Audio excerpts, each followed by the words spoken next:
It's just another tool in our tool belt, Bennett.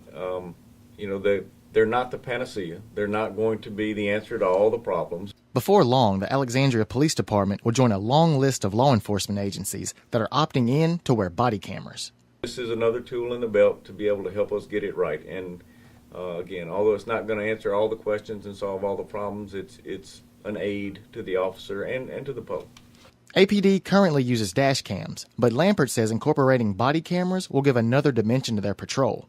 Lampert says they want a single-source solution that would combine and store videos from both the dash and body cameras. So if we could consolidate all the technology that's required to run the dash cam and use that same technology to run the body-worn camera, that would be, I think, a great benefit to the officers, and it would be hopefully a savings to the taxpayer because you're not maintaining two separate systems. APD is now in the testing phase and looking at several models to see which would be a best fit for their officers. It's a long process, but one that Lampert says is necessary. We're testing 3 models currently. The 9th, that's the 7th, 8th, and 9th vendors we've tested. I can't say exactly, but we hope within 3 months to be in a position to select a vendor, and then the implementation process will take a little while after that, but hopefully by the first of the year we'll be close. Over 85% of officers are in favor of body cams, so it's refreshing to know that the APD isn't the only agency considering implementing them. This is something that it's not new to us.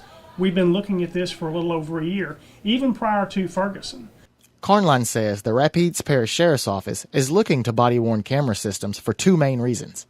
If we have less confrontation from the public because they know they're being videoed, that's good. If it enforces or reinforces our cases, that's also good. We're doing our research, and we've been doing it for a while. The ultimate goal, I've said it before, is to get it right. If this helps us capture evidence that otherwise we would not have captured, that's a great thing. Bennett Rowland Jr., ABC 31 News.